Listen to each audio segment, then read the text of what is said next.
Bismillahirrahmanirrahim. Assalamualaikum warahmatullahi wabarakatuh.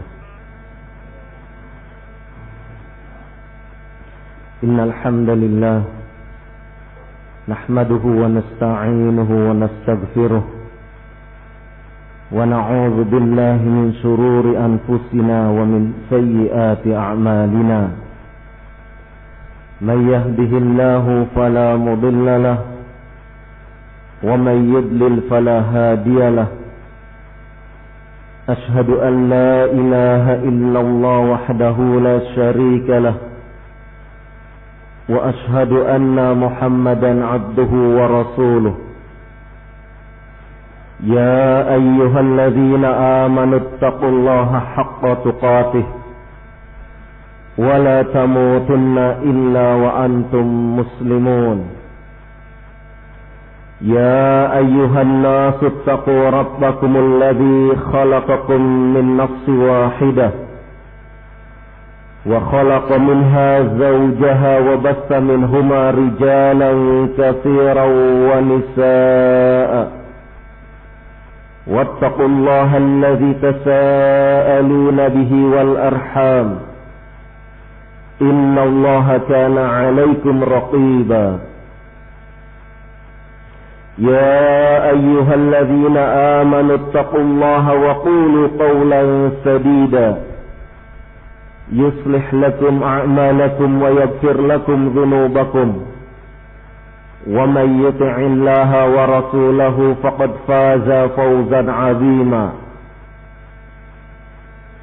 أما بعد فإن أصدق الحديث كتاب الله وخير الهدي هدي محمد صلى الله عليه وعلى آله وسلم وشر الأمور محدثاتها فإن كل محدثة بدعة وكل بدعة ضلالة وكل ضلالة في النار.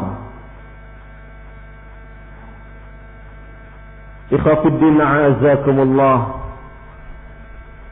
Alhamdulillah, syukur kita panjatkan kepada Allah subhanahu wa ta'ala yang telah memberikan nikmat yang tiada terhingga kepada kita semua. Mudah-mudahan kita digolongkan oleh Allah subhanahu wa ta'ala ke dalam barisan hamba-hambanya yang pandai bersyukur, karena sesungguhnya beruntunglah orang-orang yang termasuk dalam barisan hamba-hamba Allah yang senantiasa bersyukur, senantiasa pandai mensyukuri nikmat-nikmat Allah subhanahu wa ta'ala yang dilimpahkan kepadanya. Allah subhanahu wa ta'ala berfirman, wa idh ta'azzana rabbukum la in syakartum la azidannakum wa la in kafartum inna azabi lasyadid. Dan ingatlah ketika Rabb kalian Allah subhanahu wa ta'ala memaklumkan, jika kalian bersyukur maka niscaya sungguh pasti kami akan tambahkan nikmat itu kepada kalian. Akan tetapi jika kalian kufur terhadap nikmat yang telah diberikan oleh Allah subhanahu wa ta'ala, maka kata Allah subhanahu wa ta'ala, inna azabi lasyadid, sesungguhnya siksaku, azabku amatlah keras. Oleh karena itulah, sebagai seorang hamba Allah subhanahu wa ta'ala, pantasnya kita senantiasa bersyukur dan bersyukur kepada Allah subhanahu wa ta'ala yang telah melimpahkan berbagai karunia nikmat, termasuk di antara nikmat tersebut diberinya kita harta kekayaan, diberinya kita kesehatan, diberinya kita oleh Allah subhanahu wa ta'ala keturunan, Dan semua itu adalah sesuatu yang patut untuk kita syukuri. Dan salah satu dari wujud syukur kita menyalurkan segenap apa yang telah Allah limpahkan kepada kita, yaitu menyalurkan di jalannya, di jalan yang Allah ridai dan Allah cintai. Termasuk di antara mensyukuri nikmat diberinya keturunan adalah merawat, membimbing, membina keturunan yang Allah limpahkan kepada kita semua. Dan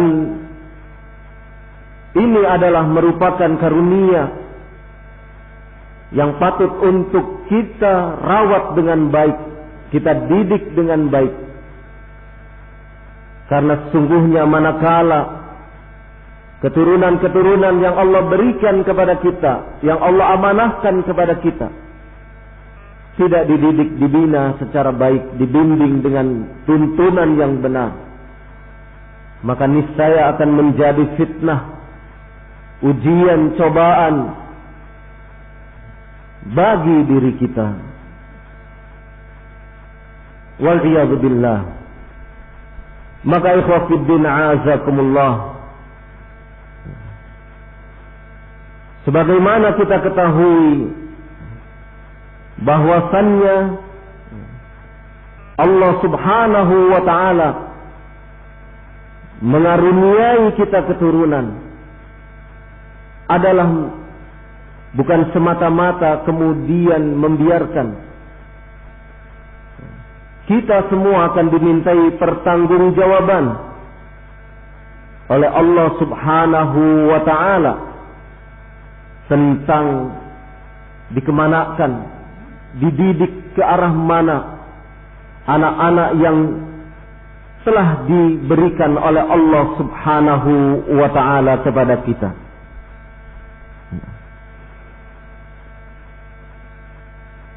Di dalam Al-Quran kita mendapatkan contoh bagaimana para anbiya, para nabi Allah Subhanahu wa ta'ala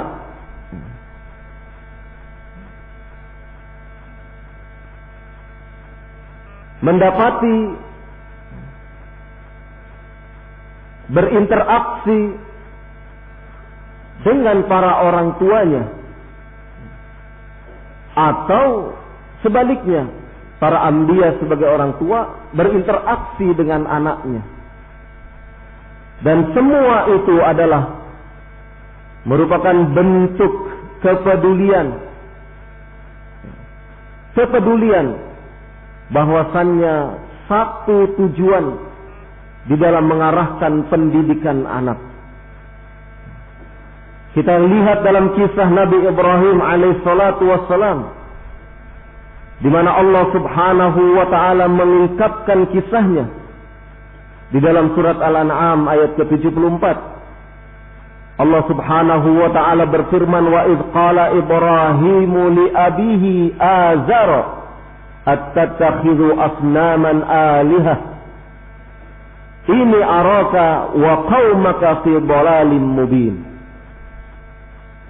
Di dalam ayat ini Allah Subhanahu wa ta'ala menggambarkan bagaimana Nabi Ibrahim alaihi salatu wassalam memberikan pengarahan, bimbingan kepada ayahandanya, yaitu Azar. Allah Subhanahu wa ta'ala mengungkapkan kisah ini adalah merupakan bentuk contoh bagaimana Nabi Ibrahim alaihissalatu wassalam sebagai seorang anak berupaya untuk meluruskan orang tuanya agar berada di atas tauhid yang benar. Dan ingatlah ketika Nabi Ibrahim alaihissalatu wassalam berkata kepada ayahnya Azar, atattakhidhu asnaman alihah, apakah engkau jadikan berhala-berhala itu sebagai alihah, sebagai Tuhan, sebagai sesembahan? inni araka wa qaumaka fi dhalalin mubin. Sesungguhnya aku melihat engkau dan kaummu berada di atas kesesatan yang nyata. Kisah Nabi Ibrahim alaihissalatu wassalam memberikan inspirasi kepada kita betapa meluruskan prinsip agama, akidah yang benar adalah merupakan sesuatu yang sangat urgen. Dan Nabi Ibrahim alaihissalatu wassalam sebagai anak yang patuh, sebagai anak yang mencintai orang tuanya, dia berusaha agar ayahandanya berada di atas kebenaran. Demikian juga kita akan melihat di dalam ayat yang lain Allah Subhanahu wa ta'ala menggambarkan, wadhkur fil kitab Ibrahim innahu kana siddiqan nabiyya. Dan kisahkanlah, sebutkanlah tentang kisah Ibrahim yang ada di dalam Alkitab, yaitu Al-Quran. Sesungguhnya dia adalah Nabi yang siddiq, yang membenarkan terhadap syariat Allah, dan dia adalah seorang Nabi. Idh qala li abihi ya abati lima ta'budu ma la yasma'u wa la yubsiru wa la yughni 'anka syai'a. Ketika dia berkata kepada ayahandanya, wahai ayahku, mengapa engkau menyembah sesuatu yang tidak mendengar, sesuatu yang tidak bisa melihat dan tidak bisa memberikan pertolongan sedikit pun kepada engkau? Nabi Ibrahim alaihissalatu wassalam melakukan satu dialog, satu bentuk komunikasi dengan ayahnya ketika orang tua Nabi Ibrahim alaihissalatu wassalam di atas kesesatan. Begitu juga kisah lain kita akan dapati bagaimana seorang ayah menasehati kepada anak-anaknya. Kalau tadi Nabi Ibrahim sebagai seorang anak menasehati kepada ayahnya, maka di dalam kisah yang lain yang termaktub dalam surat Al-Baqarah ayat 133, kisah seorang ayah menasehati kepada anaknya. Allah Subhanahu wa ta'ala berfirman, am kuntum syuhada'a idh hadara Ya'qub al-maut idh qala li banihi ma ta'buduna min ba'di qalu na'budu ilahaka wa ilaha abaika Ibrahima wa Ismaila wa Ishaqa ilaha wahida wa nahnu lahu muslimun. Apakah kalian dalam menjadi saksi saat Nabi Ya'qub alaihissalatu wassalam mendekati kepada ajalnya, mendekati maut, ketika dia berkata kepada anak-anaknya, ma ta'buduna min ba'di, apakah yang akan kalian sembah setelah sepeninggalku nanti? Maka anak-anaknya menjawab, na'budu ilahaka wa ilaha abaika Ibrahim wa Ismaila wa Ishaqa ilahan wahida. Kami akan menyembah ilahmu, yaitu ilahnya nenek moyangmu Ibrahim, Ismail dan Ishaq, ilah yang satu. Wa nahnu lahu muslimun, dan kami adalah termasuk orang-orang yang berserah diri kepadanya. Di dalam ayat ini menunjukkan interaksi komunikasi antara seorang ayah dengan anak-anaknya, Dan komunikasi yang dilakukan adalah komunikasi untuk memastikan satu perkara yang penting, yaitu yang menyangkut keselamatan anak-anaknya di dunia ini maupun di akhirat nanti, yaitu satu prinsip tentang masalah akidah, tentang ibadah, mengesahkan hanya kepada Allah Subhanahu wa ta'ala. Kita akan melihat pula bagaimana para anbiya melakukan komunikasi dengan anak-anaknya, mendekatkan diri, merengkuh mereka, untuk kemudian mereka diantarkan kepada jalan yang benar. Kita lihat bagaimana Khalilullah Ibrahim alaihissalatu wassalam melakukan proses dialog komunikasi dengan putranya Ismail. Dalam surat As-Saffat ayat 102, Allah Subhanahu wa ta'ala menggambarkan dalam firman-Nya, "Ya bunayya inni ara fil manami anni azbahuka fanzur maza tara." Wahai anakku, sesungguhnya aku melihat di dalam mimpi, aku menyembelihmu. Fanzur maza tara, maka lihatlah apa pendapatmu. Maka jawab Nabi Ismail alaihissalatu wassalam, qala if'al ma tu'maru. Qala ya abati if'al ma tu'maru. Maka kata Nabi Ismail alaihissalatu wassalam, wahai ayahku, kerjakanlah apa yang diperintahkan kepadamu. Satajiduni insyaallahu minas sabirin. Niscaya mudah-mudahan engkau dapati aku termasuk hamba-hambanya yang bersabar.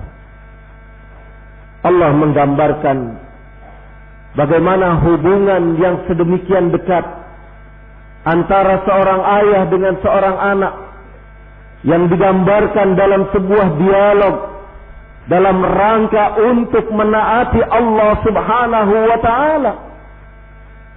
Dialog yang sungguh sangat indah antara Nabi Ibrahim alaihissalatu wassalam sebagai seorang ayah dan berdialog dengan anaknya Nabi Ismail alaihissalatu wassalam dalam upaya untuk menjalankan titah perintah Allah Subhanahu wa ta'ala. Kisah-kisah yang demikian kita akan dapati pula di dalam surat Luqman. Ketika Luqman berdialog menyampaikan bimbingan kepada anaknya. Dalam surat Luqman ayat ke-13 digambarkan melalui firman Allah Subhanahu wa ta'ala, ya bunayya la tusyrik billah. Wahai ananda, wahai anakku, janganlah engkau sekutukan Allah. Jangan kau menyekutukan Allah. Inna syirka la zulmun azim. Karena sesungguhnya kesyirikan itu adalah bentuk kezaliman yang sangat besar. Maka kita melihat bagaimana ayat-ayat Al-Quran tersebut menggambarkan kedekatan antara orang tua dengan anak. Dan dialog-dialog, komunikasi-komunikasi yang dilakukan adalah komunikasi yang dalam rangka untuk menaati Allah Subhanahu wa ta'ala. Dalam rangka upaya untuk melaksanakan syariat-syariat Allah Subhanahu wa ta'ala. Dan ini menunjukkan dialog, komunikasi, menunjukkan kedekatan antara orang tua dengan anak. Dan ini adalah wujud cinta kasih Adanya kedekatan adalah merupakan wujud cinta kasih dari kedua pihak, baik dari orang tua ataupun dari anak itu sendiri. Anak mencintai orang tuanya dan orang tua mencintai anaknya. Maka yang demikian ini adalah kedekatan-kedekatan yang demikian ini harus kita pupuk antara kita sebagai orang tua dengan anak-anak kita. Berapa banyak orang tua yang pada masa sekarang ini sedemikian jauh tidak ada kedekatan emosional dengan anak-anaknya sendiri. Satu sisi orang tua sibuk dengan aktivitas-aktivitasnya, dengan pekerjaannya, yang dia kira bahwasannya dia bekerja siang malam adalah dalam rangka untuk memenuhi kebutuhan anaknya. Akan tetapi sayang, yang ada di dalam persepsi dia bahwasanya yang dimaksud dengan memenuhi kebutuhan terhadap anaknya adalah kebutuhan sesuatu yang sifatnya fisik saja, kebutuhan yang sifatnya finansial. Padahal kita tahu bahwasannya kebutuhan anak bukanlah semata-mata terkait kepada masalah kebutuhan materi saja, tetapi seorang anak juga membutuhkan dari kita hal-hal yang sifatnya non-materi. Entah itu dalam bentuk jalinan komunikasi, dialog, tukar pikiran, ataupun sesuatu yang menunjukkan bahwasannya kita sebagai orang tua memberikan perhatian kepada anak-anak kita. Tidak ternilai, tidak bisa dibandingkan dengan nilai nominal, dengan hal-hal yang sifatnya materi. Sebentuk perhatian kita kepada anak-anak kita itu tidak akan bisa dinilai dengan materi. Karena sesungguhnya ketika kita memberikan perhatian kepada anak-anak kita, sesungguhnya kita sedang memberikan hak yang harus didapatkan oleh anak itu sendiri. Anak-anak kita memerlukan sesuatu yang mungkin sifatnya hanya teguran. Anak-anak kita memerlukan dari kita sesuatu yang mungkin sifatnya hanya kata-kata yang memberikan motivasi kepada dia. Mungkin hanya sekedar 1-2 kata. Ketika dia melakukan satu kesalahan, kita tegur dengan baik-baik. Ini adalah sesuatu yang juga diperlukan oleh anak-anak kita. Tidak cukup anak-anak kita hanya sebatas diberi nafkah dalam pengertian nafkah yang sifatnya materi. Dia perlu diajak berbicara dengan kita sebagai wujud kita memperhatikan dia. Kita perlu dia diajak mungkin berjalan-jalan ke satu tempat selama tidak menyalahi syariat Allah Subhanahu wa taala, dan di sana kita berbincang santai, bercakap-cakap, melakukan aktivitas-aktivitas yang itu semua menunjukkan kehangatan kita sebagai orang tua kepada anak. Oleh karena itulah ayat-ayat tadi menggambarkan betapa hangatnya hubungan antara orang tua dengan anak ataupun anak dengan orang tua. Era globalisasi sekarang ini, kehangatan-kehangatan yang demikian ini sudah sangat jarang, didapati pada keluarga-keluarga Muslim. Bagaimana tidak? Kita melihat misalnya kehidupan Jakarta. Seorang ayah pergi berangkat bekerja. Untuk menghindari macet di jalanan, dia harus berangkat ketika anaknya masih dalam keadaan terlelap tidur. Ketika pulang pun demikian juga. Untuk supaya tidak terjebak kemacetan di jalanan, maka dia mengurungkan niat pulang lebih awal. Dia menunggu sesaat agar jalanan lengang bisa dilalui oleh kendaraannya. Dan ketika tiba di rumah, anak pun sudah dalam keadaan terlelap tidur. Setiap hari rutinitas semacam itu.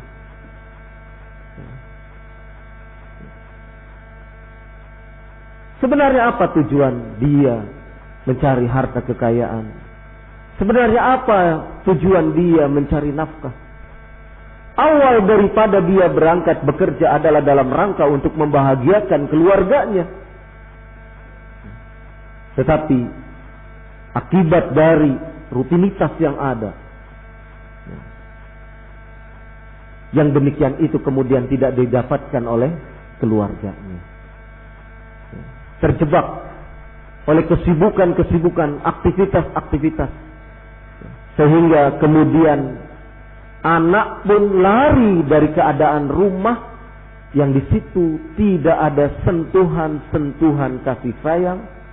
Anak pun tidak merasa aman, tidak merasa nyaman tinggal di rumah, karena di situ tidak ada sentuhan-sentuhan emosional, bentuk-bentuk perhatian, bentuk-bentuk kehangatan keluarga. Sehingga kemudian anak melakukan tindakan-tindakan yang dalam pengertian pelarian. Walhamdulillah kalau pelarian itu dia belajar agama ke masjid. Tapi sebahagian dari mereka kemudian melakukan tindakan-tindakan yang tidak benar. Terjerat mafia narkoba, mengkonsumsi obat-obat terlarang. Atau bahkan seperti anak-anak sekarang, pada masa sekarang ini, pada hari-hari sekarang ini, terlibat tawuran. Sedemikian rusak keadaan anak-anak kaum muslimin. Tawuran sampai memakan korban. Antar sekolah. Dan mereka tidak tanggung-tanggung. Ada siswa yang dari sekolah tertentu yang bermusuhan dengan sekolahnya. Saat naik sepeda motor dicegatnya, dipukulinya. Bahkan tidak hanya itu, dirampas dompetnya dan lain sebagainya. Ini tingkat kenakalan sudah kepada arah kriminalitas. Sebagai orang tua, tentu yang demikian ini sangat-sangat mengkhawatirkan. Perjalanan hidup seorang anak harus dilalui dengan cara-cara yang tidak baik seperti itu. Oleh karena itulah kita diingatkan oleh Nabi sallallahu alaihi wa ala alihi wasallam dalam sebuah hadis yang diriwayatkan oleh Imam Bukhari dan Imam Muslim. Kata Nabi sallallahu alaihi wasallam, kullukum ra'in wa kullukum mas'ulun an ra'iyatih. Setiap diri kalian adalah penggembala, pemimpin, dan setiap diri kalian akan dimintai pertanggungjawabannya tentang apa yang telah kalian gembalakan, tentang apa yang telah kalian pimpin.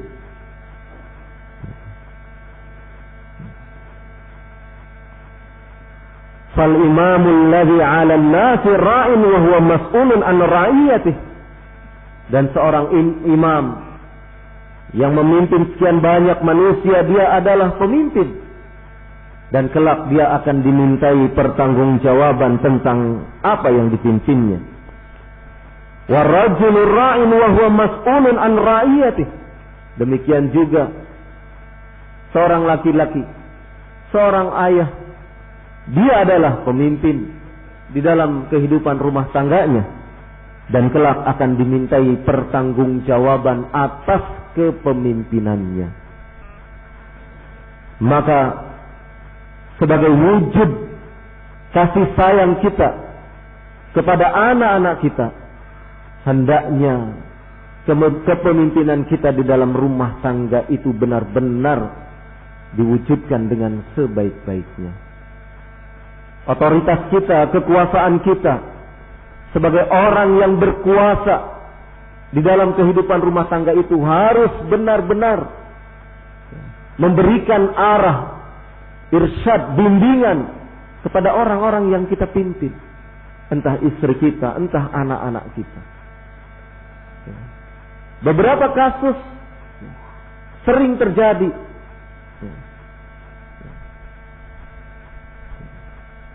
Seorang anak ketika dia meniti pendidikan, ini kasus dan banyak terjadi. Ketika seorang anak memilih pendidikan, orang tua sangat longgar dengan apa yang diinginkan oleh sang anak. Anak kemudian diberinya mau milih sekolah kemana.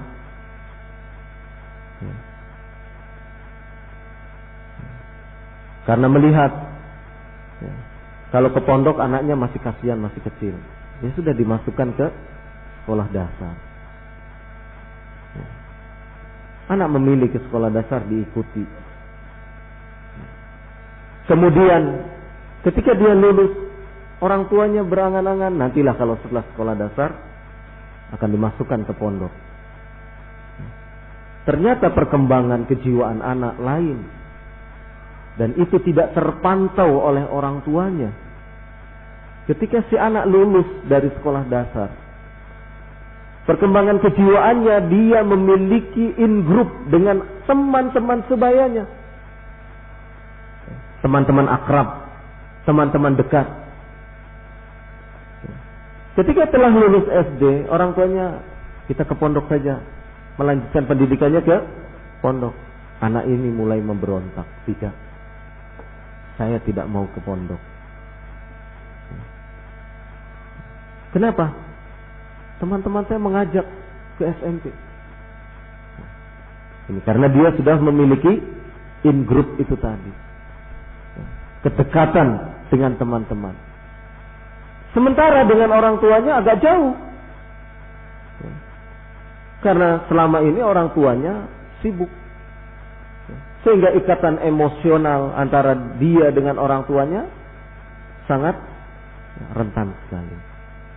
Sampai akhirnya anak terus dari SMP anak kemudian dibiarkan terus kemudian. Ini adalah bentuk model pendidikan yang kita sebagai orang tua terlalu memberi kelonggaran kepada anak-anak kita.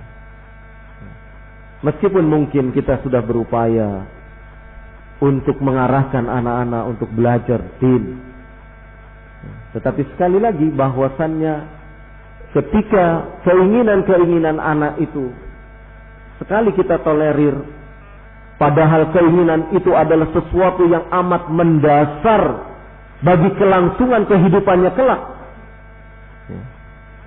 maka yang demikian ini justru membahayakan keadaan anak itu sendiri. Oleh karena itulah penting bagi kita kepemimpinan kita di dalam rumah hendaknya diwujudkan dengan sebaik-baiknya, karena sesungguhnya kita kelak akan dimintai pertanggungjawaban oleh Allah Subhanahu wa taala dikemanakan arah pendidikan kita, arah pendidikan anak-anak kita. Nas'alullah as-salamah wal afiyah. Kita berlindung kepada Allah Subhanahu wa taala dari hal-hal yang di luar kemampuan kita semua. Kemudian sebagai wujud cinta kasih kita kepada anak, hendaklah kita sebagai orang tua adalah orang tua yang memiliki keteladanan yang baik. Ibadah kita, amal perbuatan kita, ketakwaan kita, ketaatan kita kepada Allah Subhanahu wa ta'ala. Karena sesungguhnya sebagaimana disebutkan oleh Syekh Abdullah bin Abdurrahman Al-Bukhari hafizahullah ta'ala, taqwal aba tahfadul abna. Ketakwaan orang tua dalam hal ini adalah para ayah, para bapak, itu menjaga terhadap keadaan anak-anaknya. Hal ini didasarkan beliau mengutip surat Al-Kahfi ayat ke-82, di mana Allah Subhanahu wa ta'ala berfirman, wa kana abuhuma salihan. Dan adalah kedua orang tua pemuda tersebut adalah orang tua yang soleh.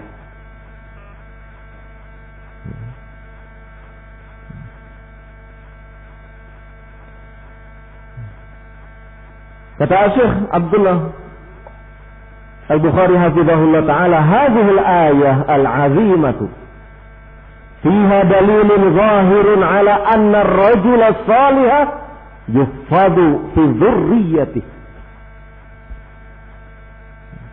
Ayat di dalam surat Al-Kahfi 82 ini ayat yang agung. Di dalamnya terkandung dalil yang secara nyata menunjukkan sesungguhnya seorang yang soleh, seorang ayah yang soleh itu akan menjaga, memelihara keturunan-keturunannya, akan menjadikan anak-anaknya terjaga.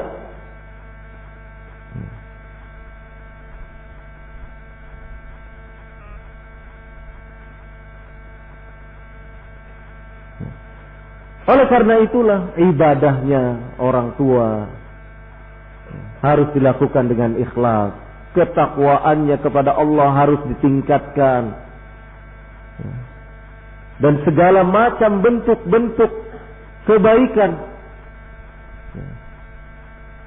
harus terus dijalankan. Karena sesungguhnya ketakwaan dari orang tua akan memberikan asar, pengaruh terhadap keadaan anaknya.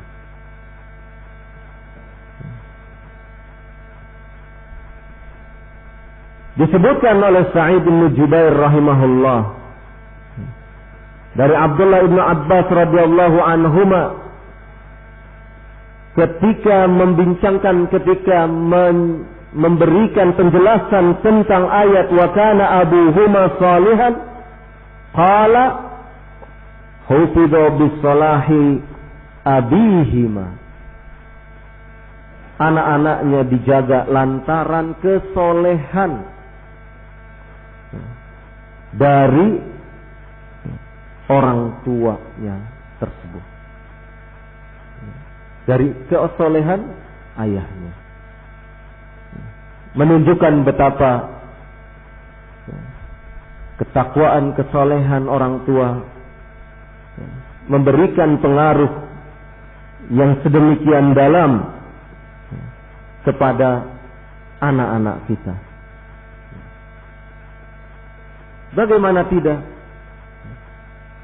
di dalam keseharian, satu contoh yang real. Ketika seorang ayah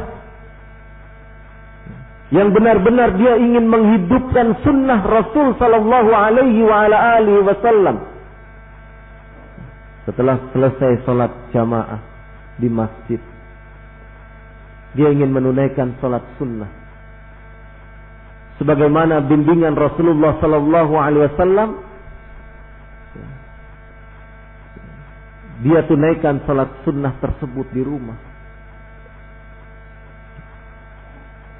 Maka ketika dia menunaikan salat sunnah di rumah, anaknya yang baru usia 2 tahun, 3 tahun, yang belum pernah diceramahi tentang bagaimana kaifiat tata cara salat, yang belum pernah diajari dengan kata-kata, diceramahi bagaimana salat tersebut.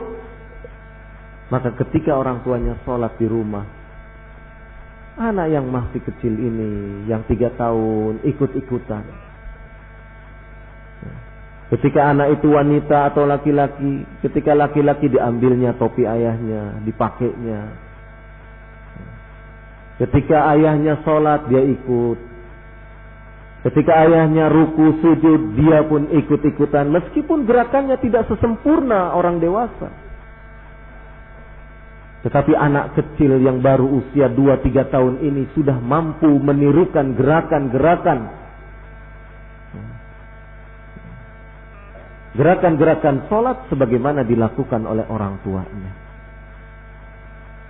Ini salah satu hikmah ketika kita sebagai orang tua mewujudkan ketaatan kepada Allah Subhanahu wa taala, maka ketaatan itu memberikan asar, pengaruh kepada anak-anak kita. Anak kecil 3 tahun belum pernah mendapatkan pendidikan cara sholat, tapi secara otomatis dia, fitrah dia, dibimbing oleh perilaku ayahnya, dibimbing oleh ketaatan ayahnya, sehingga kemudian anak yang belum mendapatkan pelajaran apapun, dia meniru. Ini asar dari kesolehan, pengaruh dari ketakwaan. Itu saat ketika orang tuanya masih hidup. Yang dikisahkan di dalam surat Al-Kahfi ini adalah orang tuanya sudah meninggal dunia. Sehingga kemudian 2 anak yatim ini mendapatkan harta yang terpendam. Dan sebagai bentuk dari penjagaan rahmat dari Allah Subhanahu wa taala terhadap 2 anak yatim ini.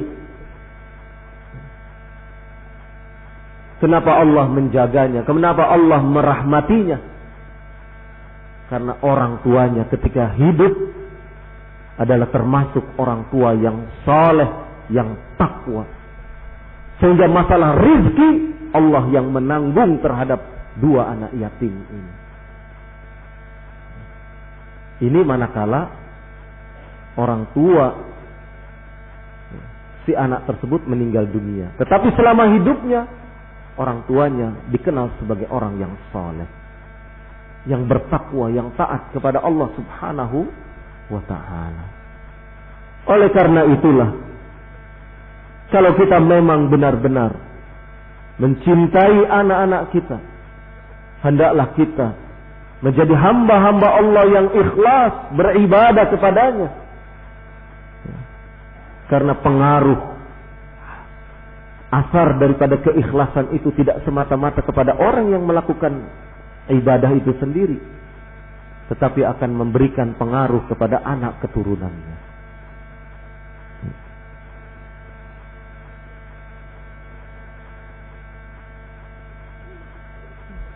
Maka ikhwatiddin a'azakumullah,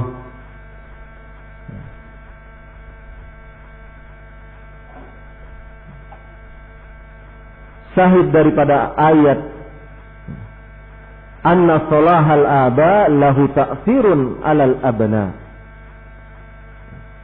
bahwasannya kesolehan para ayah, para bapak, para orang tua adalah memberikan pengaruh kepada anak-anak. Oleh karena itulah Allah Subhanahu wa ta'ala mengingatkan melalui firman-Nya, ya ayyuhalladzina amanu qu anfusakum wa ahlikum nara waquduha an-nasu wal hijaratu 'alaiha malaikatun ghilabun shidadun la ya'sunallaha ma amarahum wa yaf'aluna ma yu'marun. Wahai orang-orang yang beriman, jagalah diri-diri kalian dan keluarga kalian dari api neraka yang bahan bakarnya adalah manusia dan batu-batuan. Yang di dalam neraka tersebut terdapat malaikat yang demikian kasar dan keras, yang tidak bermaksiat kepada Allah Subhanahu wa ta'ala, dan malaikat tersebut senantiasa mengerjakan apa yang diperintahkan kepada mereka.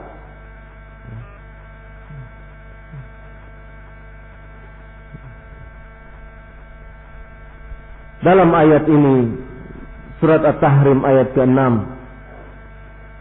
Allah Subhanahu wa ta'ala mengingatkan kepada kita semua, para orang tua, untuk hendaknya benar-benar mengarahkan orang-orang yang di bawah tanggung jawab kita kepada ketaatan kepada Allah Subhanahu wa ta'ala.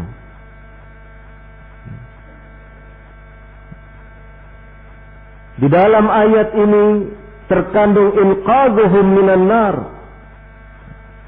yaitu upaya untuk menyelamatkan mereka dari siksa api neraka.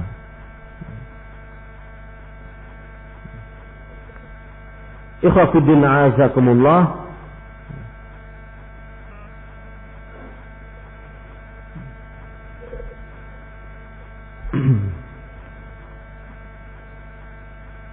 Disebutkan di dalam ayat tersebut, qu anfusakum wa ahlikum nara. Kata Ali bin Abi Thalib radhiyallahu anhu, yang dimaksud dengan ayat qu anfusakum wa ahlikum nara, allimu anfusakum wa ahlikumul khaira wa addibuhum.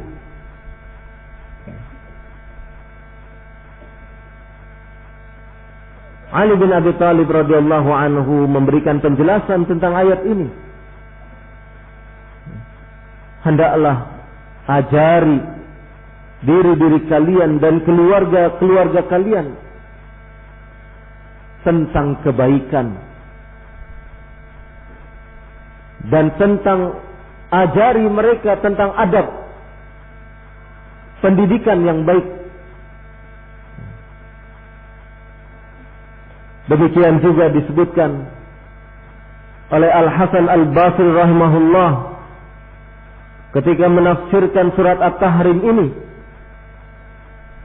Kata beliau rahimahullah, addibuhum wa'allimuhum, didiklah mereka dan ajarilah mereka. Dididik dengan apa? Dididik tentunya dengan agama. Jangan kemudian kita terpedaya merasa kalau anak-anak kaum muslimin yang disekolahkan di sekolah-sekolah umum itu sudah masuk dalam kategori mendidik mereka.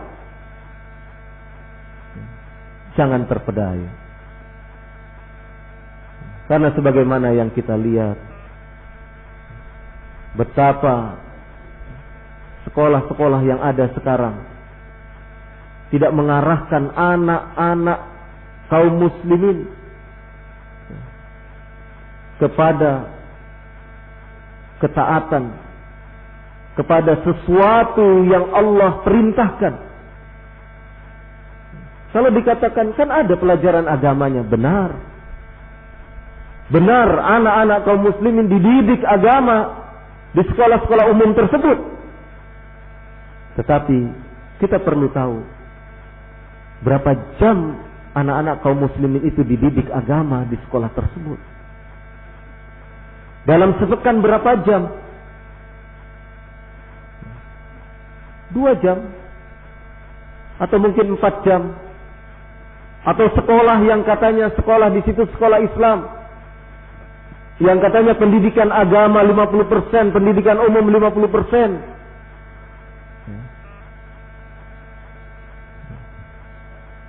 Tapi kita bertanya lagi, sedemikian banyak pelajaran kepada anak-anak tersebut, apakah mereka mampu? Kenyataannya di sekolah-sekolah yang di situ bermerek Muslim pun, bermerek Islam pun, anak-anaknya masih sangat-sangat awam terhadap agama ini.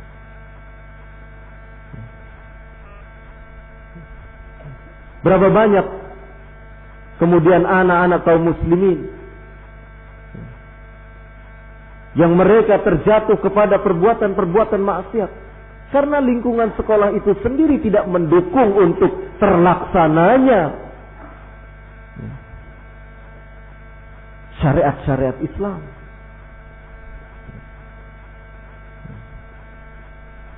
Maka ikhwatiddin a'azakumullah, ini masalah pendidikan. Dan jangan sampai kemudian kita melakukan tindakan-tindakan yang spekulatif. Fitrah anak, di mana Rasulullah sallallahu alaihi wa ala alihi wasallam bersabda, "Kullu mauludin yuladu 'alal fitrah, fa'abawahu yuhawidanihi aw yunassiranihi aw yumajjisanihi." Setiap anak yang lahir dalam keadaan fitrah, dia dalam keadaan bertauhid, maka kedua orang tuanya lah yang menjadikan dia itu sebagai Yahudi, Nasrani, ataupun Majusi, penyembah api. Maka tugas kita sebagai orang tua adalah menjaga fitrah tersebut. Jangan sampai kemudian fitrah itu terkontaminasi. Fitrah untuk senantiasa bertauhid, senantiasa berislam, senantiasa untuk cenderung kepada agama yang lurus kemudian terkotori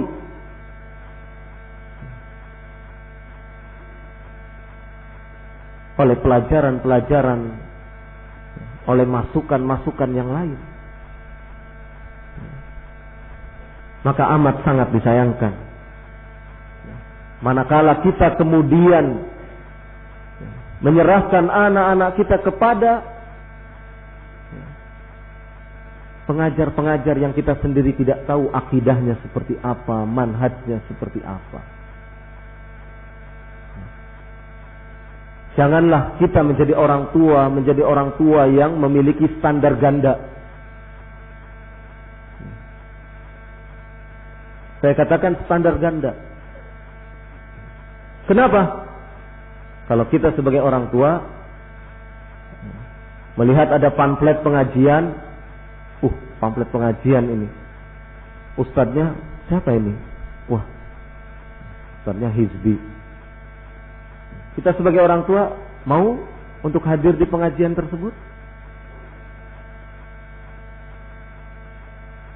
Kira-kira jawabannya apa? Ustadznya ustadz hizbi ini. Ayo ke pengajian. Kira-kira kita jawabannya bagaimana? Akankah kita hadir di tempat tersebut? Tentu seorang salafi tidak akan mau hadir di majelis pengajian seperti itu. Kenapa tidak hadir? Ustadznya hizbi. Itu ketika berlaku untuk diri kita. Tapi amat sangat disayangkan ketika kita dengan gembira, dengan senang hati mengantarkan anak kita ke majelis taklim. Yang majelis taklim itu entah namanya full day school, entah Quran school, entah apa. Karena majelis taklim ini nanti bisa mendapatkan ijazah. Dengan senang hati mengantarkan anak kita. Ini yang Anda katakan standar ganda. Untuk diri kita, kita berlindung, menjaga diri jangan sampai subhat-subhat dari hizbi itu masuk ke benak kita. Nah, tetapi kenapa untuk anak kita dibiarkan masuk ke madrasah? Madrasah itu kan tempatnya majelis taklim juga kan? Iya tidak? Madrasah itu majelis taklim apa bukan? Hah? Madrasah itu majelis taklim atau bukan? Kita harus punya kata sepakat ini. Sekolah majelis taklim bukan itu? Hah? Sepakat ya? Sekolah itu majelis taklim ya? Nah. Ada yang tidak sepakat? Ketika kita menyerahkan anak kita kok santai. Tanpa tahu anak kita diapakan di tempat tersebut. Tanpa kita tahu dan bertanya, gurunya ini memiliki manhaj seperti apa? Akidahnya seperti apa? Kok bisa kalau untuk diri kita sangat keras untuk menjaga dari pengaruh hizbi. Tetapi kenapa anak kita yang dia tidak memiliki filter untuk mencegah syubhat-syubhat itu masuk ke dalam benak mereka, tapi kita biarkan begitu saja anak-anak kita diserahkan, dididik oleh mereka-mereka yang tidak kita kenali akidah dan manhajnya.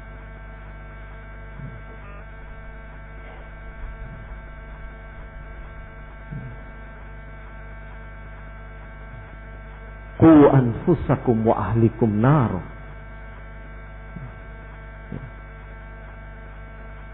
Yang diperintah apa di sini? Qu anfusakum wa ahlikum. Kan begitu. Jadi yang dijaga itu bukan hanya kita saja, bukan hanya diri-diri kita saja, tetapi ada kalimat berikutnya, wa ahlikum. Keluargamu. Siapa yang termasuk keluarga? Anak kita. Jaga anak kita, jangan sampai kemudian syubhat-syubhat itu masuk dari orang-orang yang tidak kita kenal agamanya.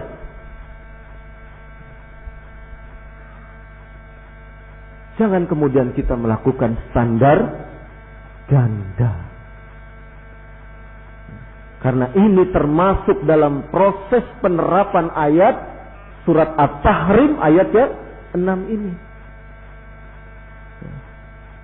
Kalau ada pamflet pengajian kita tidak mau datang, nah, karena ustadznya hizbi, ya itu berarti kita menjaga diri kita. Tapi kemudian diberikan anak kita kepada yang lain, ya, ini masalah. Maka ikhwah fiddin a'azakumullah, didik anak-anak kita, ajari mereka tentang agama dari orang-orang yang jelas pemahamannya. Kan di sekolah umum juga diajari agama, iya benar. Tapi apakah yang mengajarkan agama itu orang-orang yang jelas pemahamannya? Jangan-jangan anak kita pulang dari sekolah sudah hafal, sudah punya keyakinan, pemahaman, akidahnya sudah akidah Asy'ari, ibadahnya sudah ibadah cara sufi, sudah. Wal'iyadzu billah. Maka oleh karena itulah ini adalah masalah tanggung jawab kita sebagai orang tua, yang orang tua tentu saja akan dimintai pertanggungjawaban oleh Allah Subhanahu wa taala. Oleh karena itulah kita sebagai orang tua benar-benar mengarahkan pendidikan anak itu kepada pemahaman yang benar, pemahaman salafus saleh. Ini baru terkait masalah satu sisi. Dan hendaknya kita memiliki hirs, semangat untuk mendidik anak-anak kita di atas manhaj akidah yang benar, pemahaman din yang benar. Memiliki semangat. Jangan kalah semangatnya seperti orang-orang awam. Orang awam lihat, begitu semangatnya. Anaknya ingin lulus perguruan tinggi. Anaknya ingin lulus di sekolah favorit. Apa upaya mereka? Pulang sekolah jam 2, jam 3, sorenya sudah disuruh masuk bimbel, bimbingan belajar, dikursuskan bahasa Inggris, dikursuskan komputer. Maksudnya apa? Biar anaknya bisa mengikuti kemajuan-kemajuan dan memiliki bekal-bekal. Untuk bekal apa? Ya nanti setelah dewasa dia bisa bekerja di mana-mana. Orientasinya adalah orientasi duniawiyah, orientasi materi. Dan inilah kebanyakan kaum muslimin. Kebanyakan manusia sekarang mengarahkan pendidikan anak pragmatis sekali sifatnya. Anak sekolah, lulus, dapat ijazah, bekerja, setelah itu dapat penghasilan. Wah, senang sekali orang tua kalau sudah dikatakan, Masya Allah, anak bapak sekarang sudah jadi orang. Nah, selama ini kan begitu bahasanya ya. Masya Allah, anak-anaknya Pak Fulan ini orang semua.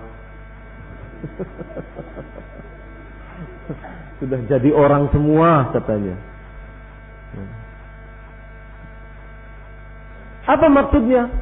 Maksudnya hanyalah ketika anak-anaknya itu yang satu di departemen ini, yang satu di departemen ini, yang satu sudah.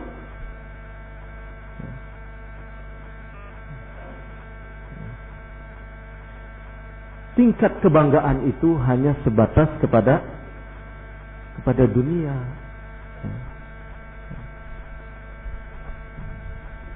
Padahal orang muslim itu kalau dengan sholat 2 rakaat sebelum sholat subuh saja tidak ada apa-apanya, ya.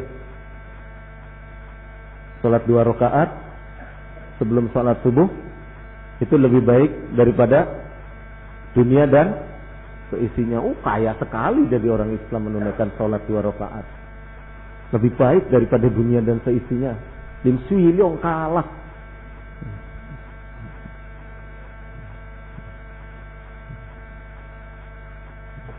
Cuman kan ini gaib, ya. Hanya keimanan yang mengantarkan kita untuk melaksanakan sholat 2 rakaat itu. Kecintaan kita kepada sunnah Rasul Sallallahu Alaihi Wasallam yang mengantarkan kemudian kita menunaikan amalan tersebut. Ya. Maka ikhwatiddin a'azakumullah,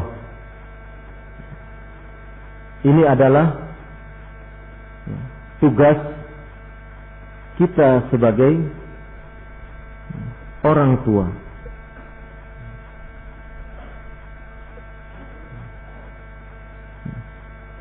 Tugas lainnya sebagai bukti kecintaan kita kepada anak kita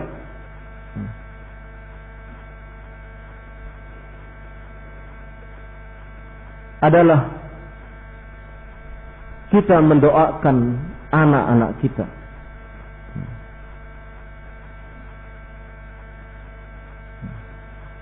Hal ini sebagaimana para nabi Allah Subhanahu wa taala pun memberikan pelajaran kepada kita. Digambarkan di dalam firman Allah Subhanahu wa taala, Rabbana hab lana min azwajina wa dzurriyyatina qurrata a'yun waj'alna lil muttaqina imama. Surat Al-Furqan ayat ke-74. Wahai Rabb kami, karuniailah kami dari istri-istri kami dan keturunan-keturunan kami. Karuniakanlah kepada kami istri-istri, keturunan-keturunan yang qurrata a'yun, sebagai penyejuk pandangan. Dan jadikanlah kami sebagai imam bagi orang-orang yang bertakwa. Demikian juga pelajaran kita sebagai orang tua senantiasa mendoakan kepada anak-anak kita.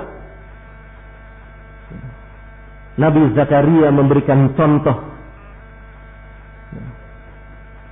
sebagaimana digambarkan dalam surat Ali Imran ayat ke-38, hunalika da'a Zakaria rabbahu.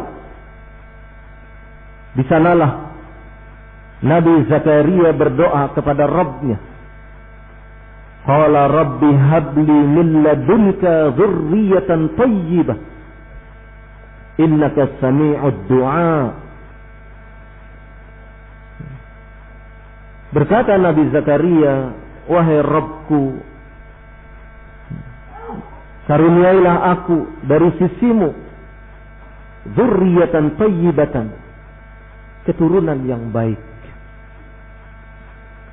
Innaka sami'ud du'a, sesungguhnya engkau maha mendengarkan doa. Seorang nabi tetap berdoa kepada Allah Subhanahu wa ta'ala untuk mendapatkan keturunan yang baik.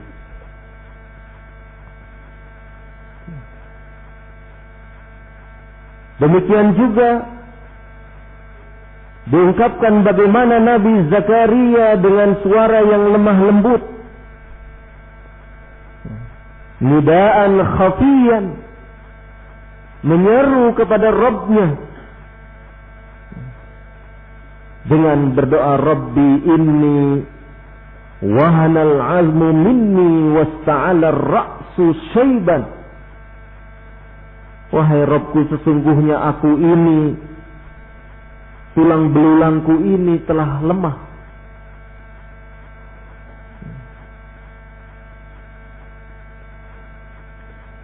Dan rambutku telah putih, telah beruban, penuh dengan uban. Walam akun bidu'aika rabbi syaqiyya, akan tetapi aku tidaklah pernah kecewa berdoa kepada engkau. Wa inni khiftul mawaliya min wara'i, dan sesungguhnya aku khawatirkan kerabatku kelak sepeninggalku. Wa kanat imra'ati 'aqiran, sedangkan istriku adalah seorang yang mandul. Fahabli min ladunka waliya, maka karuniakanlah dari sisimu anak keturunan. Yarithuni wa yarithu min ali Yaqub, yang akan mewarisiku dan akan mewarisi keluarga Yaqub. Waj'alhu rabbi radiyan, dan jadikanlah anak itu kelak menjadi anak yang diridhoi oleh Rabb.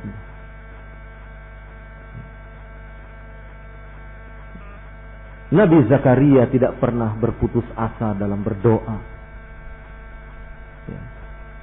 Walam akum bidu'aika rabbi syaqiyya, dan aku tidak pernah merasa kecewa untuk terus berdoa kepada engkau ya Rabb. Doa adalah senjata orang-orang yang beriman. Masalah apapun yang kita hadapi, janganlah kemudian kita lupa untuk senantiasa berdoa.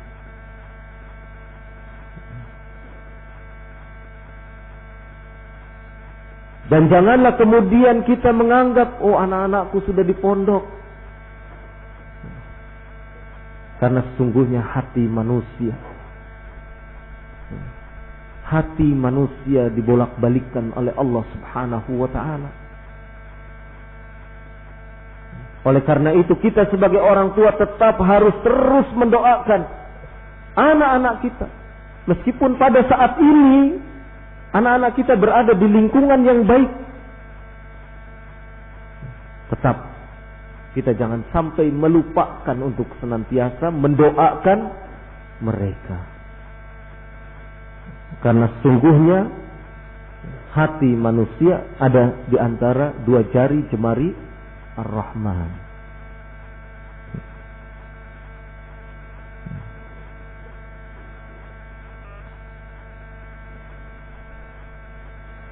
Demikian juga istri Imran berdoa, Rabbi inni nazartu laka ma fi batni muharraran fataqabbal minni. Wahai Rabbku, sesungguhnya aku bernazar kepadamu bahwasanya apa yang janin yang ada di dalam perutku ini hendaklah kau jadikan sebagai hamba yang rajin beribadah, fataqabbal minni, dan terimalah oleh engkau dariku ini. Innaka antas sami'ul alim, sesungguhnya engkau maha mendengar lagi maha mengetahui.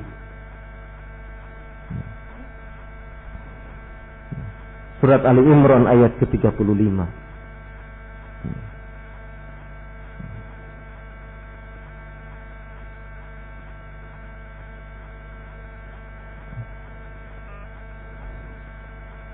Dan doa ini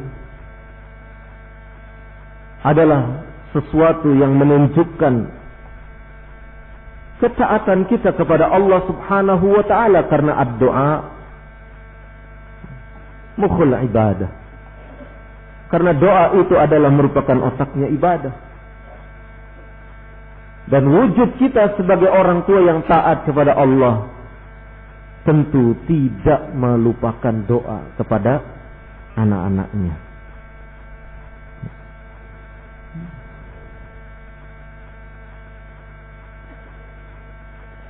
Demikian juga hendaklah kita berdoa, jangan sampai kemudian mengeluarkan kalimat-kalimat yang akan menjadikan perkataan kita pada saat yang bersamaan, pada waktu yang bersamaan Allah mengabulkan, mengijabahi. Hati-hati. Berdasarkan hadis yang diriwayatkan oleh Imam Muslim, Nabi sallallahu alaihi wa ala alihi wasallam memperingatkan tentang yang demikian ini. Doa kejelekan yang ditujukan kepada anak-anak. Kata Rasulullah sallallahu alaihi wasallam, la tad'u ala anfusikum. Jangan engkau berdoa yang jelek terhadap dirimu. Mendoakan dirimu dalam kejelekan. Wala tad'u ala auladikum, dan jangan pula engkau mendoakan kejelekan bagi anak-anak kalian. Wala tad'u ala amwalikum, dan jangan pula engkau mendoakan kejelekan bagi harta-harta kalian. La tuwafiqu minallahi sya'atan yus'alu fiha ata'a fayastajibu lakum. Di mana pada saat itu Allah Subhanahu wa ta'ala mengijabahi doa ucapan kalian ketika kalian memintanya. Ketika itu waktunya bersamaan saat Allah mengijabahi perkataan diri kalian. Demikian juga Nabi sallallahu alaihi wa ala alihi wasallam dalam hadis sahih yang diriwayatkan oleh Imam Tirmidzi dan selainnya Salatu da'watin mustajabatin la syakka fihinna da'watul madlum wa da'watul musafir wa da'watul walidi ala waladih. 3 doa yang dikabulkan, yang tidak ragu lagi doa itu dikabulkan, yaitu doanya orang yang dizolimi. Yang kedua, doanya orang yang sedang safar. Dan yang ketiga, da'watul walidi ala waladi, doa kejelekan yang diucapkan oleh orang tua kepada anaknya. Maka dengan bimbingan Rasulullah sallallahu alaihi wasallam ini, kita dibimbing untuk menjaga lisan kita. Jangan anak nakal sedikit, goblok. Siapa tahu ucapan itu sedang bertepatan waktunya saat diijabahi, dikabulkannya doa. Anak sedikit tidak menurut, mungkin tidak menurutnya karena tidak mendengar. Bisa jadi dipanggil tidak mendengar, dibilangin monyet. Ini adalah kalimat-kalimat yang tidak patut untuk diucapkan oleh orang tua kepada anaknya.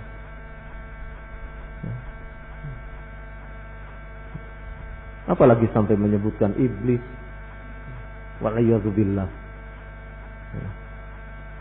Oleh karena itulah agama membimbing kita untuk senantiasa mengucapkan kalimat-kalimat yang baik.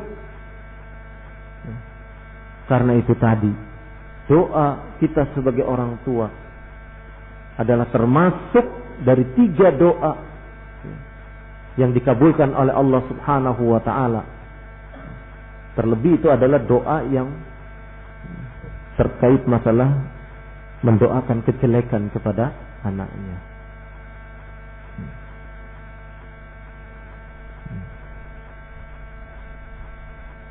Maka anak kita adalah sebagai aset. Didiklah mereka untuk senantiasa memegang teguh agama. Kita sebagai orang tua harus benar-benar mewujudkan cinta kita, mengekspresikan cinta kita dengan bentuk menjaga anak-anak, menjaga fitrahnya untuk terus di atas kebenaran. Karena sesungguhnya apabila anak tersebut menjadi anak yang soleh, itu merupakan investasi bagi kedua orang tuanya.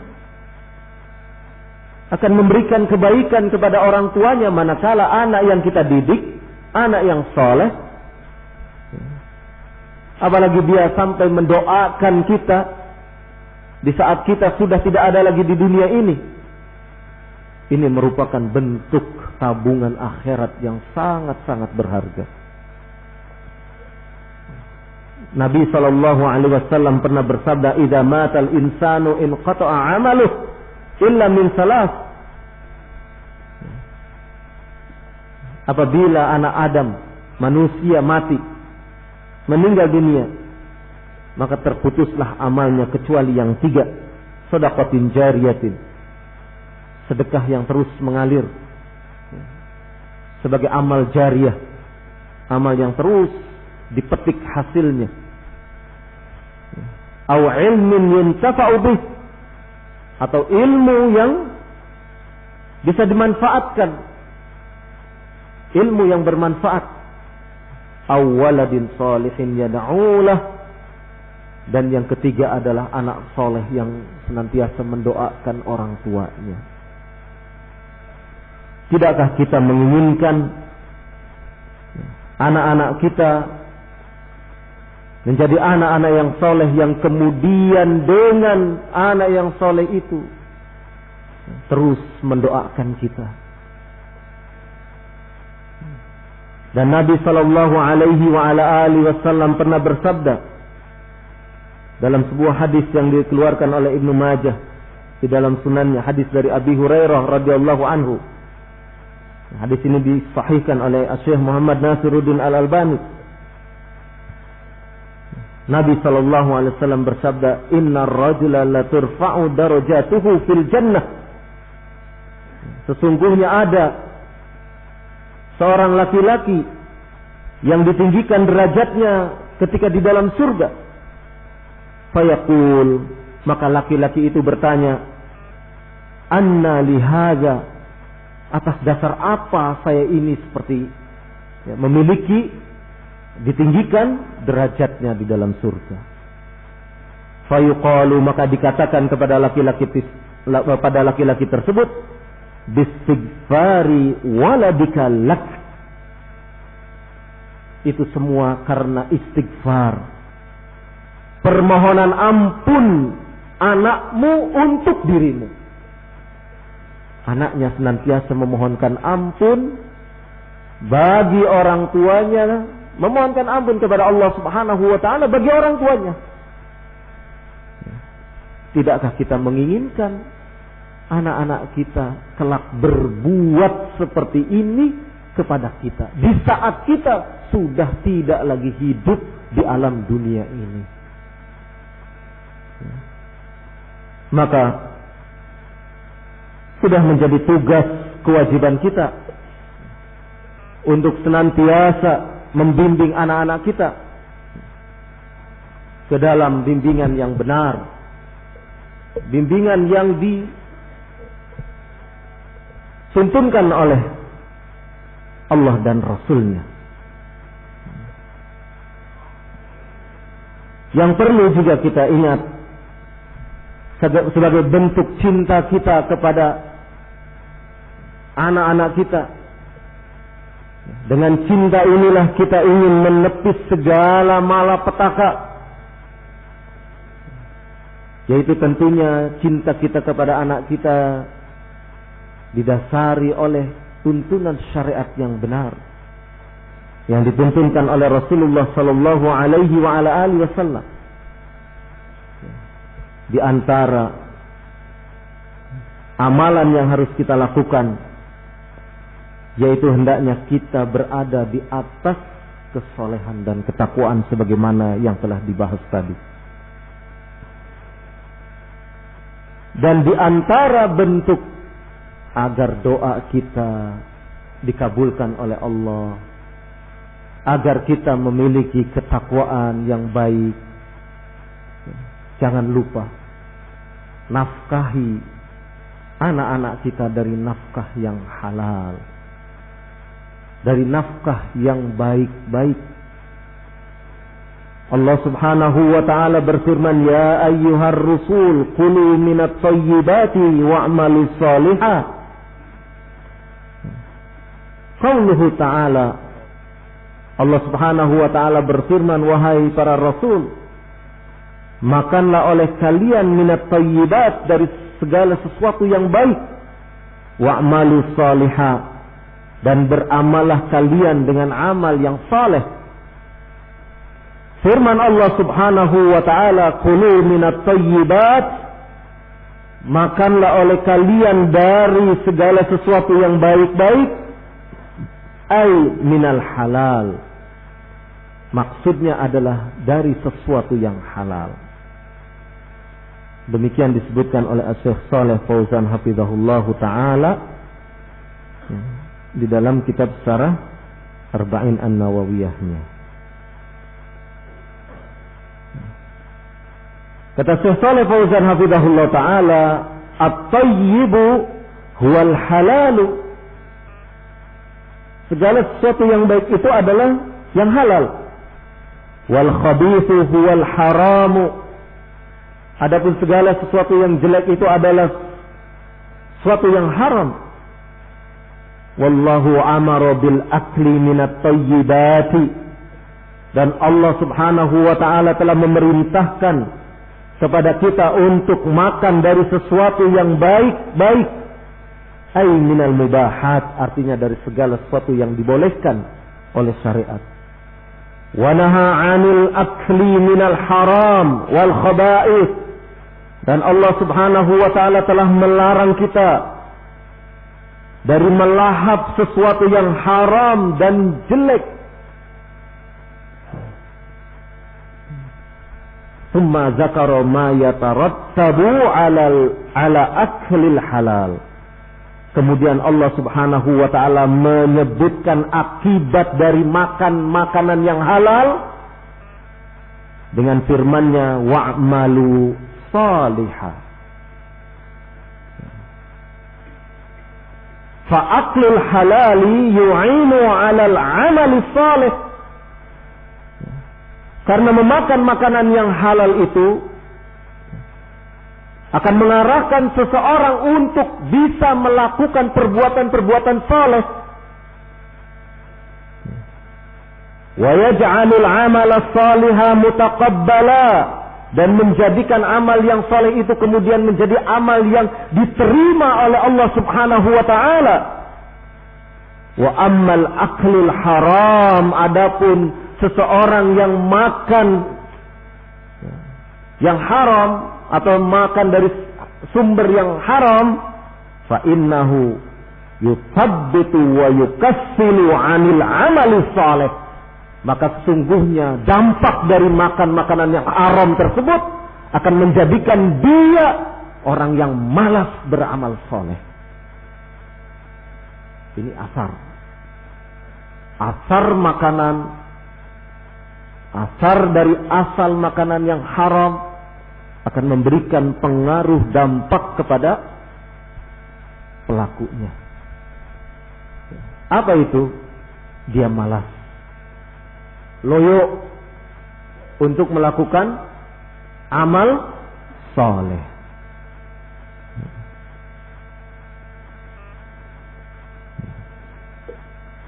Qala walidzalika tajidul ladzina ya'kuluna al-haram wa yaktasibuna al-harama min ab'adin nasi 'anit ta'at wa 'anil ibadat. Kata Syekh Shalih Fauzan hafizahullah taala, karena itulah engkau dapati orang-orang yang makan barang yang haram atau makan dari sumber yang haram min ab'adin nas, termasuk orang yang paling jauh, termasuk manusia-manusia yang paling jauh anit ta'ati wa 'anil ibadat, untuk mengerjakan ketaatan-ketaatan dan ibadah-ibadah. Ini akibat dari makanan yang haram, sehingga dia malas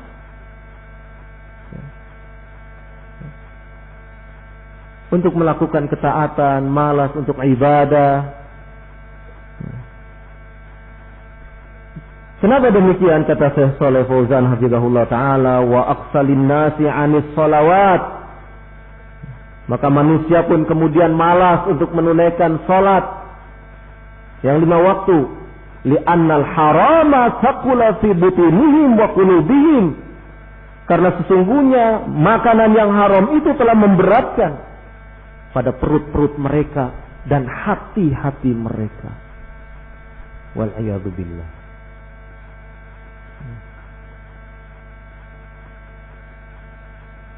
Fakassalahum 'ani ta'ah, maka kemudian orang itu pun, mereka pun menjadi orang pemalas untuk mengerjakan ketaatan.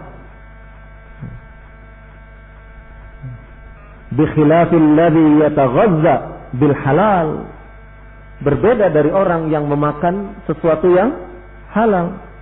Wa yataharral halal, dan dia memilih makanan tersebut sesuatu yang baik, yang halal. Fa inna dzalika yu'inuhu 'ala ta'atillah, maka yang demikian ini akan mendorong dia untuk melakukan ketaatan kepada Allah.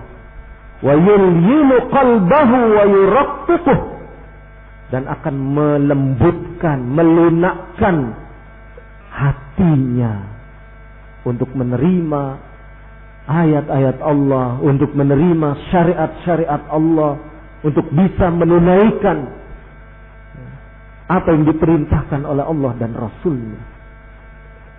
Ini dampak dari nafkah yang halal. Jadi sangat keliru sekali kalau ada orang tua memberi nafkah anaknya dari sesuatu yang haram, kemudian dia mengatakan bahwasanya inilah lantaran saya mencintai anak saya, sehingga melakukan perbuatan yang tidak diridai oleh Allah Subhanahu wa taala. Keliru sekali. Dia bukan cinta kepada anaknya, dia justru membinasakan anaknya. Membinasakan kenapa? Ya, karena memberikan dari sesuatu yang haram. Itu bukan wujud ekspresi dari cinta dia kepada anaknya.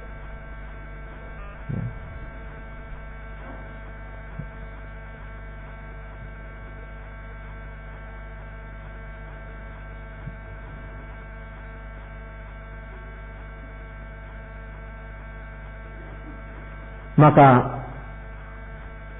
Syekh Shalih Fauzan hafizahullahu ta'ala kemudian memberikan perumpamaan, menukil hadis, yang hadis tersebut mengungkapkan tentang perumpamaan orang yang makan dari sesuatu yang haram, makan makanan haram.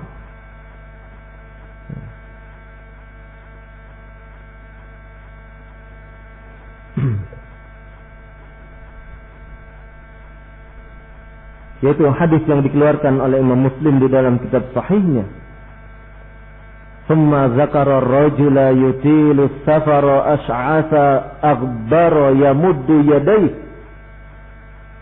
ila as-sama' ya rabbi wa mat'amuhu haramun wa mashrabuhu haramun wa malbasuhu haramun ghudhiya bil harami fa anna yustajabu lidzalik. Kemudian Rasulullah sallallahu alaihi wasallam menyebutkan tentang laki-laki yang melakukan safar yang panjang, melakukan perjalanan yang jauh, di mana nampak bekas dari perjalanan jauhnya, rambutnya kusut masai, tubuhnya, kakinya berdebu. Kemudian laki-laki itu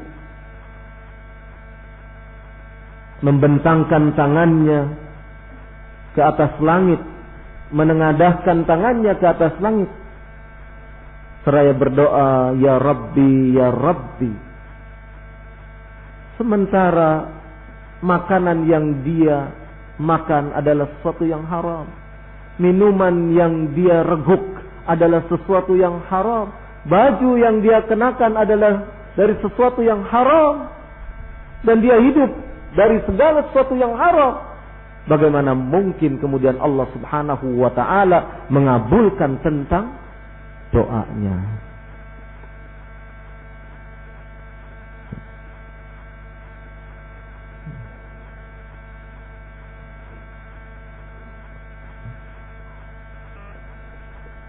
Maka kalau kita lihat dari hadis itu, hadis itu kan menunjukkan syarat-syarat terijabahi doa itu ada. Satu, laki-laki itu sedang safar.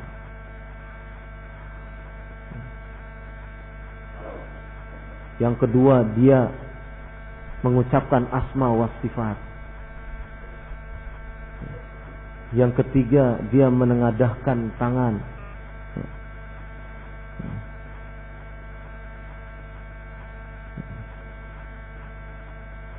Maka kata Syekh Shalih Fauzan hafizahullah ta'ala,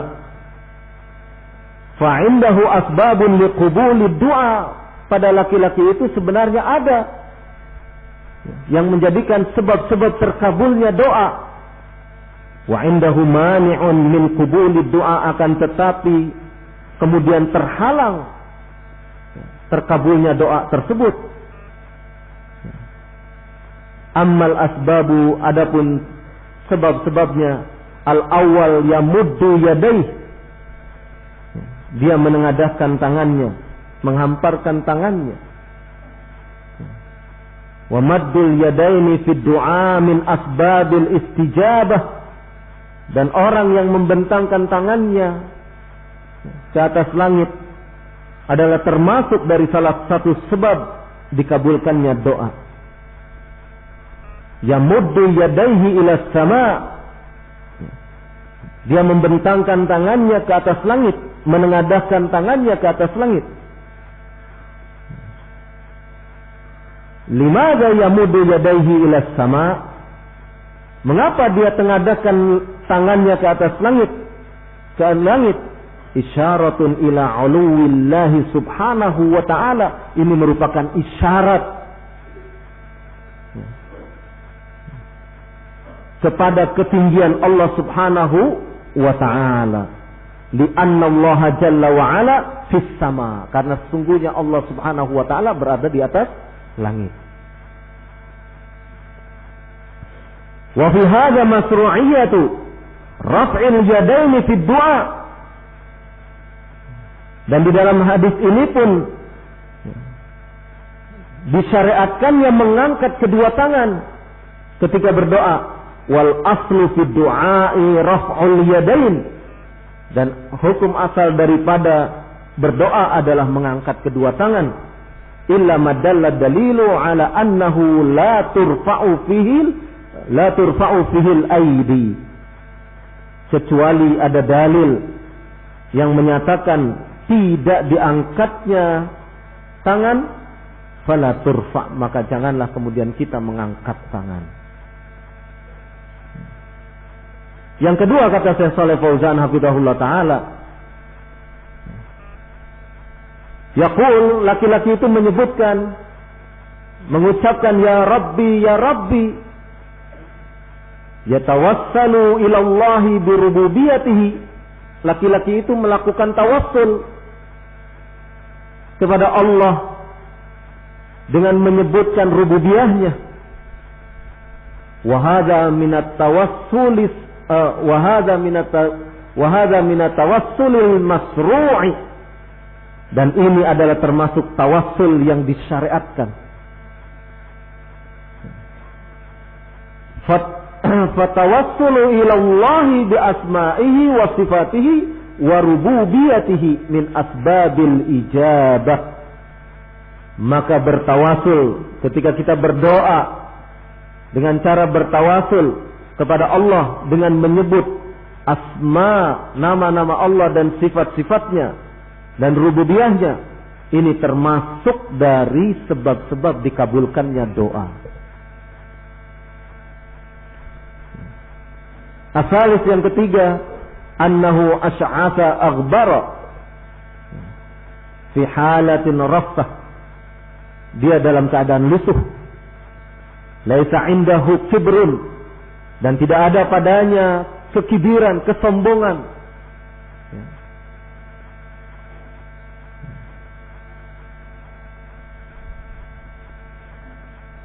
Ammal insanul mustaqbiru fa inna kibrahu yamna'u qabula du'a'i. Karena sesungguhnya seseorang yang diliputi kesombongan, maka sifat sombongnya ini akan mencegah terkabulnya doa. Fa hadza indahu sababul ijabah wa huwa annahu mutawadi'un. Maka pada laki-laki tersebut terdapat satu sebab dikabulkannya doa, yaitu dia dalam keadaan mutawadi', dalam keadaan merendah di hadapan Allah subhanahu wa ta'ala. Wa aidan yutilu safar, dan juga laki-laki tersebut sedang dalam perjalanan safar yang jauh. Dan doa orang yang safar tentu termasuk dari doa yang dikabulkan, sebagaimana tadi ana sampaikan.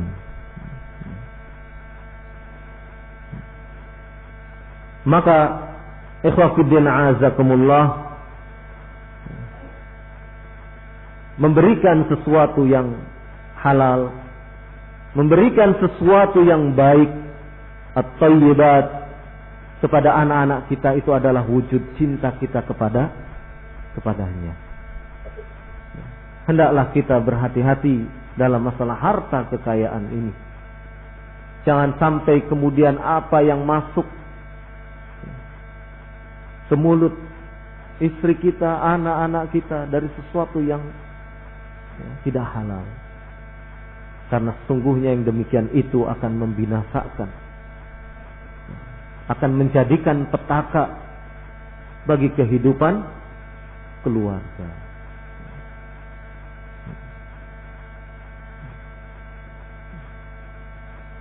Hati-hati dari uang riba. Sekarang masalah riba, ibadah haji saja sudah masuk. Masuk masalah riba, masuk ke dalam ibadah haji. Dengan bank, istilahnya apa? Dana talang. Orang punya 2 juta sudah bisa dapat porsi. Untuk bisa mendapatkan porsi mudah. Karena ditalangi oleh bank. Tinggal nanti pulang haji dia bayar bunganya. Ini sudah sesuatu yang rusak. Maka berhati-hatilah dari hal-hal yang demikian.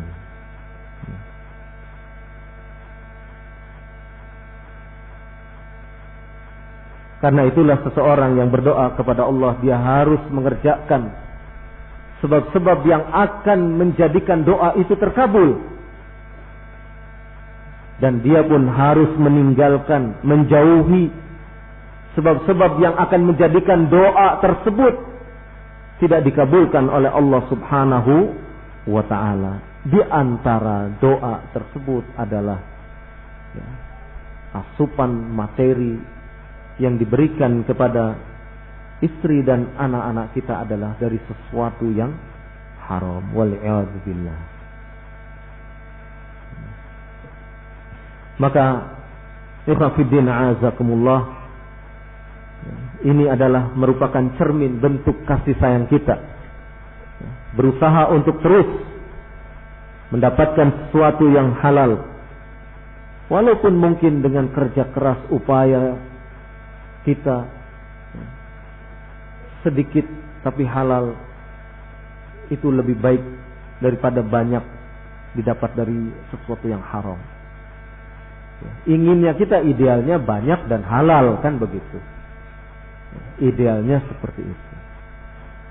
Tetapi ketika Allah mentakdirkan memberikan rezeki kepada kita dalam jumlah yang mungkin perhitungan secara nominal sedikit, maka disitulah sebenarnya kita sedang diuji kesabaran kita. Kita diuji dengan kekurangan harta, dengan rezeki yang terbatas. Apakah kita akan terus mampu bertahan istiqamah di atas syariatnya, ataukah kemudian seseorang tergelincir karena ujian harta tersebut?